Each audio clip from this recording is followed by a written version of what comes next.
Don't just live for tomorrow, or just live in yesterday. Just be glad for all you have that's in today. Hey everyone, Connie here, and welcome to my blind reaction to more Kipo and the Age of Wonderbeasts. And I'm saying specifically more because I don't know how much we're going to do today. The plan, the hope, the overall idea is that we're going to finish it today, 6 through 10. But I can't guarantee that.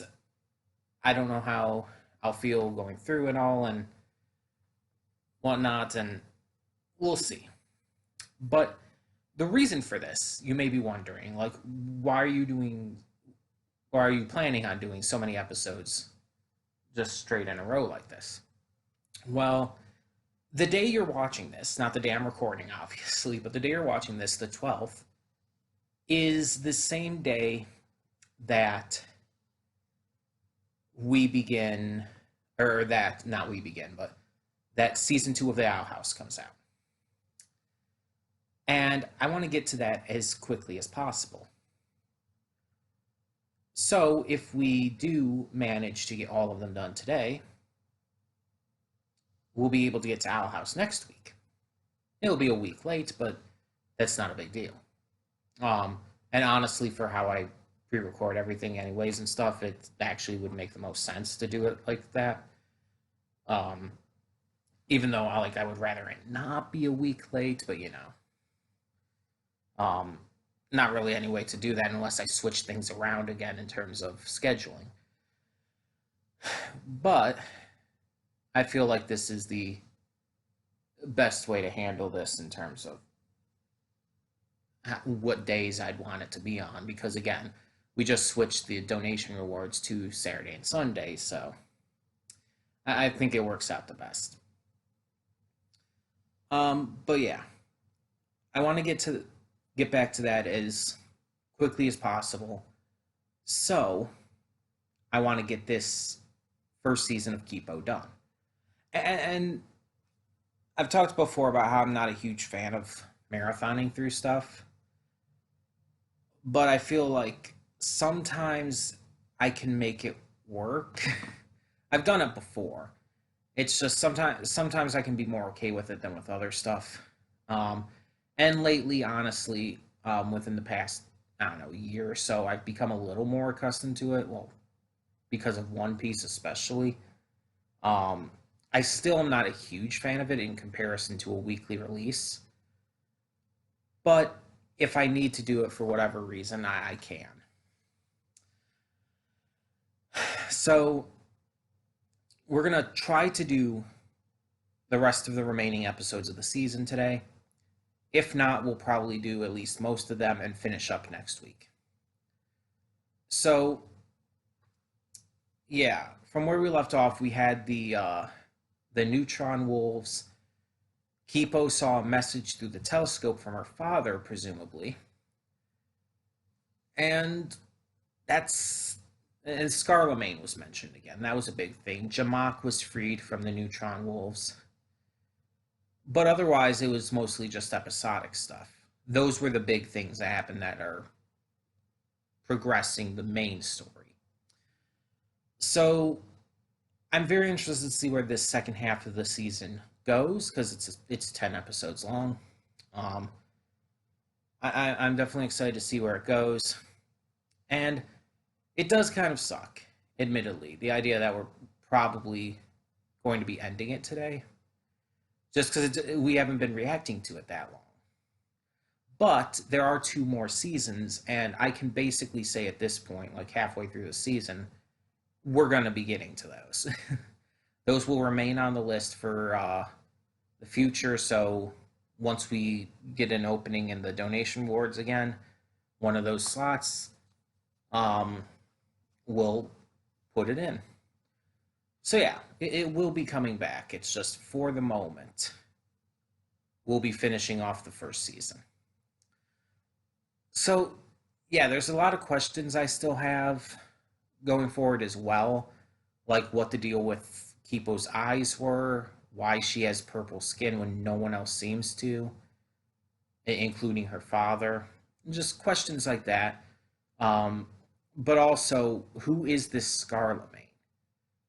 Because we've heard about him plenty, and we've even seen his effects on this world with the giant monkey mute who was being controlled by a collar, presumably created by him. Um, we don't even know if Scarlemagne is a mute or if Scarlemagne is a person. Um, right now, this character is just kind of a big mystery, and I think that's the point. I don't think we're supposed to know yet. We're supposed to have all these questions. We're supposed to be unsure, unclear, and only going off of the little bit of hearsay that we keep hearing certain characters talk about in regards to them. There's also other things about this that I'm still waiting to see. Things that I knew about before I started and everything. So, and really, well, really only one at this point. One notable thing, but the second kind of builds into it in a way. So, yeah, really only one thing, two aspects of the same thing. But I'm still waiting on those. I don't know if that happens this season though. I don't know because I don't remember when this was talked about online, and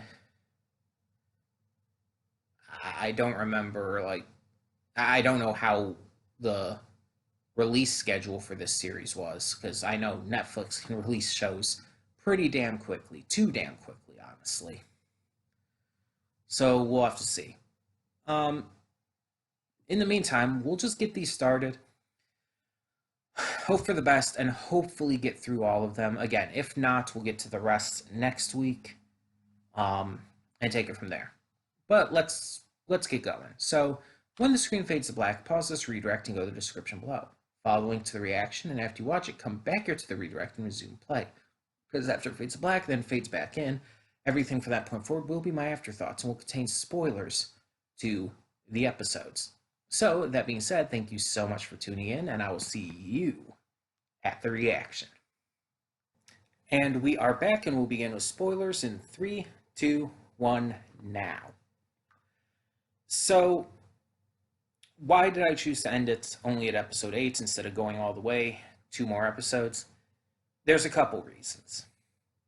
One, I really wanted to end it there. I really felt like that was a really smart, good place to end today. I just feel like continuing on would be too much. And second, I felt like the final 2 episodes are about to get big, like really big. And I want that to be its own thing. Now, as I stated, Owl House comes out on the day you're seeing this, so Owl House Season 2. I don't know if the season is being released all at once or if it's episodic, 1 episode a week or so, but no matter the case, this means we're going to have to put it off for another week after that just to finish Kipo. And that sucks, but I mean, there's not really much I can do. Just because I just, again, felt like that was the right place to end off. Plus, this way we get another week of Kipo in. So we don't have to rush through all of the 5 remaining episodes in one go. So we got a lot of big stuff in these episodes. These were 3 really big episodes. And it's really insane how important these 3 episodes were, compared to all of the episodes in the first half of the season. It's like, okay, we passed the first half of the season. Let's take things up a notch. That's what it felt like to me. And I love that, though.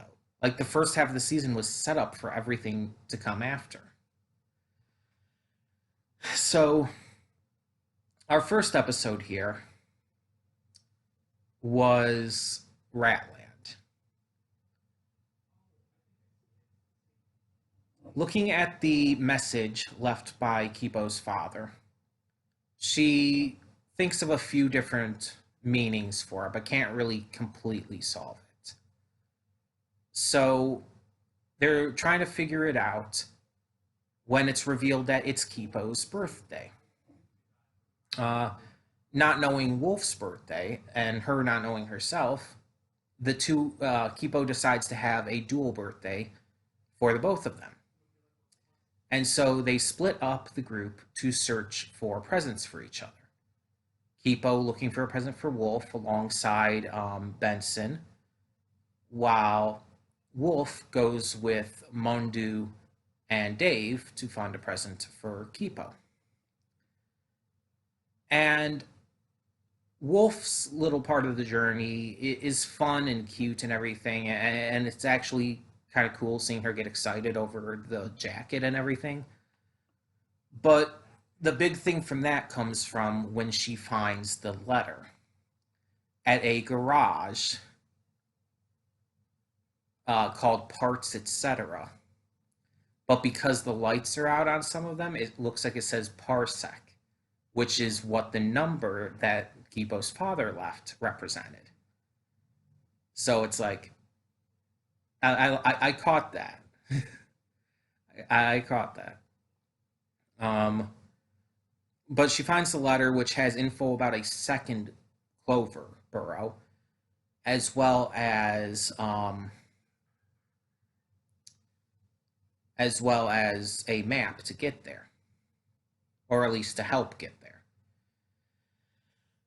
However, Wolf chooses to hide it from Kipo, not wanting to lose her, because Wolf has grown very much attached to Kipo.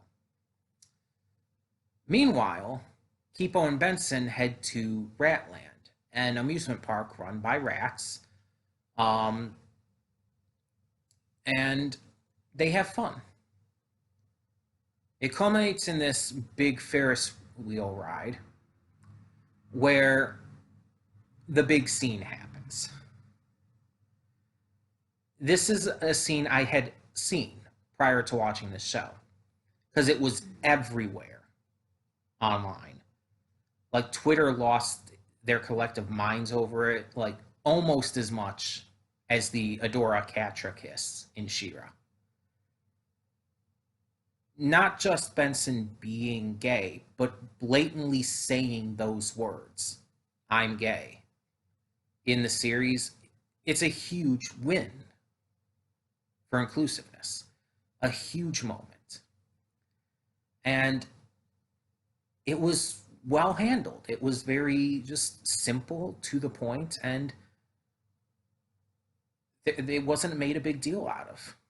No judgments, no worries, anything. Kipo just super easily and super happily accepted it and thanked Benson for being such a good friend anyway. And I think that's the best way to handle that.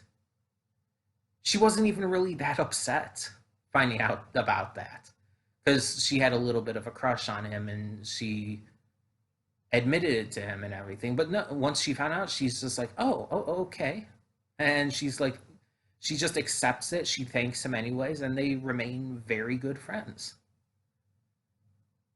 Doesn't bother her at all. She's not even sad about it. And that's awesome. And I love to see that, because you don't see that a lot. You really don't.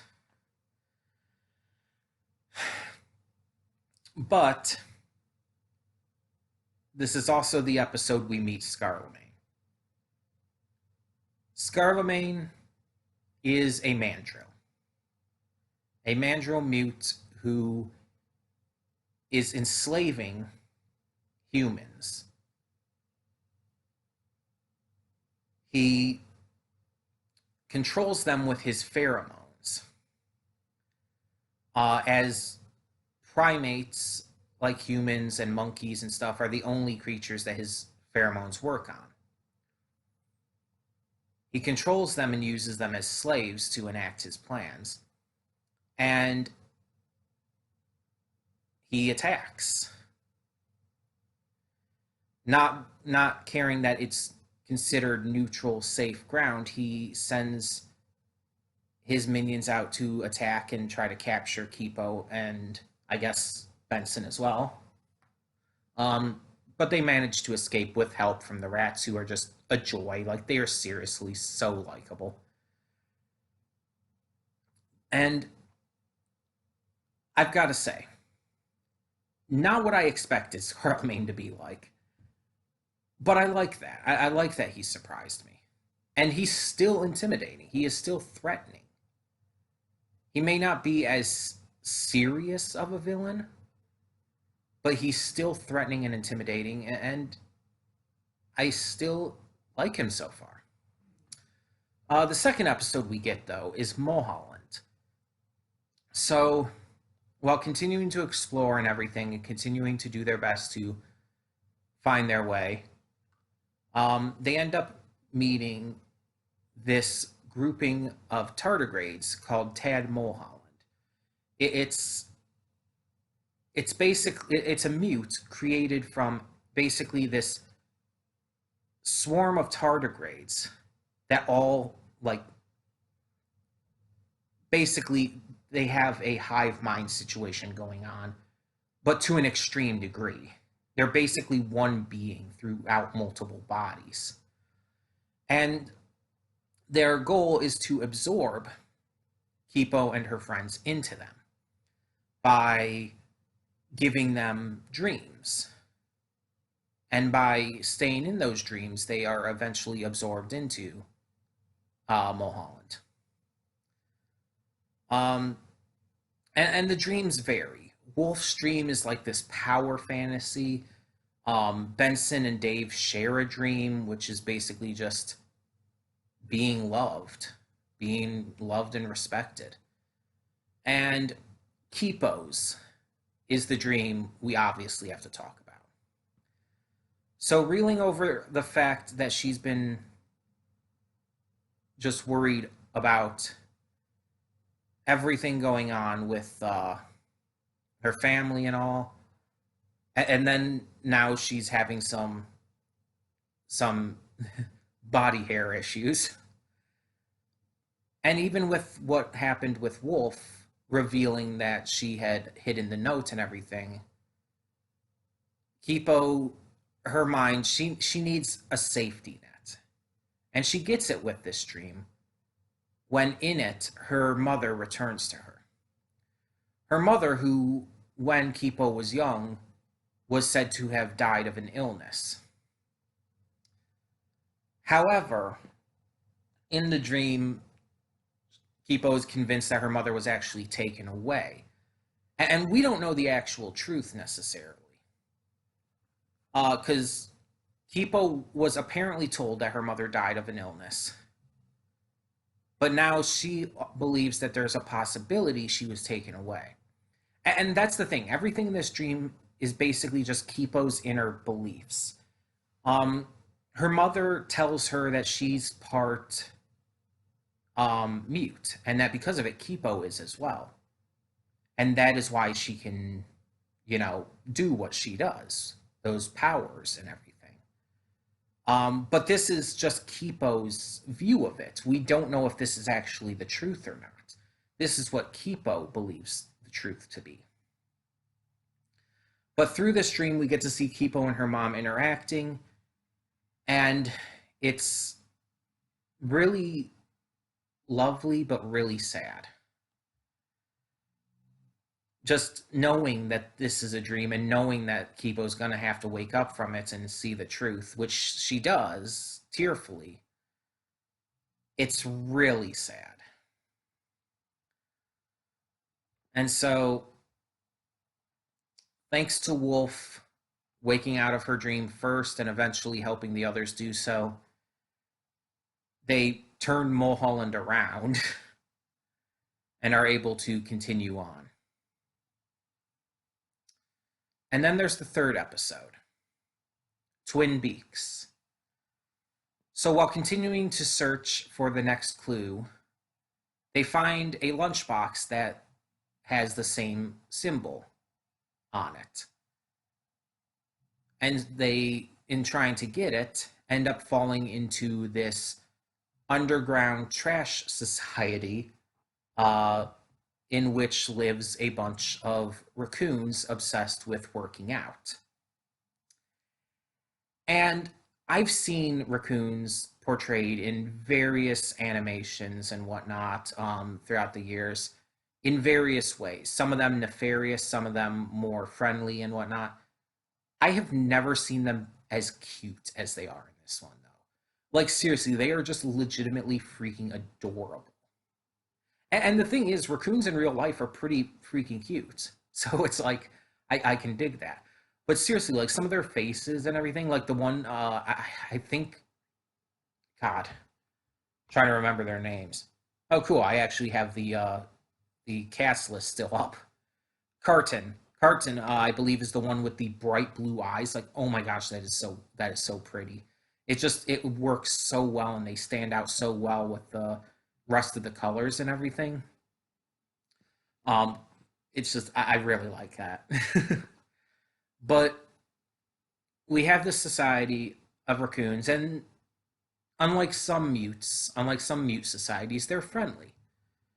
And so Kipo and them get their help in searching for the lunchbox, but then the society is attacked by Beak Beak. Beak Beak is a giant pigeon who has two beaks on its face as if it was supposed to be like double-headed, but it's not. Like, there's only one head, but the way the beaks and the eyes are laid out almost look like it was two heads merged into one. And it's weird and unsettling. Because even the eyes look like it's like the wrong eyes on each side. Like, it looks like the left eye is on the right and the right eye is on the left. And I don't know how they did that with the animation to make it look that way, but it is so freaking weird. It's probably because of the placement of the beaks and everything. It is the weirdest fucking thing. Like, out of all of the designs in this series, that is the weirdest fucking thing to me. But we see that the raccoons just kind of have given up on trying to fight Beak Beak and are just letting it happen. Beak Beak comes in every now and again, kidnaps, and presumably, from what we can tell, kills and eats various members of their society. And they just let it happen. They're sad over their friends being gone, but they don't feel they can do anything, so they've given up even trying. Kipo and the others agree to help them, though, and start putting together this plot into tricking them to defending themselves against Beak Beak. And in the end, it works. It works, and they manage to help these raccoons. During this as well, Wolf is kind of having some emotional issues here in regards to possibly still leaving Kipo once the goal is accomplished and not wanting to. And Kipo's trying to convince her that living in a burrow and all the stuff that she loves could be fun. And so during this episode as well, like while they're hanging out with the raccoon, she's trying to convince Wolf, like, oh, look, exercising, dancing, all this is fun. And Wolf is just not having any of it. But when she's helping out trick the raccoons into defending themselves, she actually has fun with it. And she actually laughs and smiles. And it seems like it's going to work. At the end, like, she even agrees to go to the burrow with them until she sees Kipo's fur. She sees the again what we can presume based on Kipo's guess right now is mute arm. When Wolf sees that, she freaks out, and Kipo admits to her, it's like, I don't fully know what this is. It's almost like I'm half mute or something. She says it as if it's like just a guess, which it is. But Wolf freaks out, like has a full blown, like, just complete breakdown almost, and runs off. She runs. She's afraid something is clearly wrong here, and I think we're going to be finding out in these last two episodes of the season why Wolf hates mutes so much.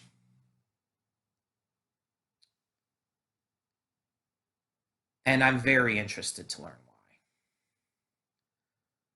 But with all the revelations, even if some of them are just guesses at the moment, with all of the big information, the reveal of Scarlemagne, and so much more that we got in these 3 episodes, this finale, these final 2 episodes of season 1, are going to be really intense, I feel. And I'm hoping that it's gonna be a big finale, like a really good one. Even though it's just season 1 out of 3, I'm hoping it's still going to be a really big, grand finale here, and that we get something really good. When I first started this series, I was hoping to like it, and the very, very little I've seen based on some still screenshots, and again, that one clip of Benson saying he's gay, that's all I knew about this series going in. So I didn't know what I would think of it, but watching it, I've loved it. Very much so. And it's not like one of those situations where I'm surprised, because again, I didn't know what I would think of it at all. But I'm very pleasantly just I'm just happy that I like it so much. That I don't know how I would compare it to other shows like this, like, I don't know, Glitch Text or She-Ra or anything like that, other like Netflix cartoons like this. At this point, I don't know. We'll have to see how this season ends and maybe see more into season 2 and everything as well before I can make any kind of comparison to those shows.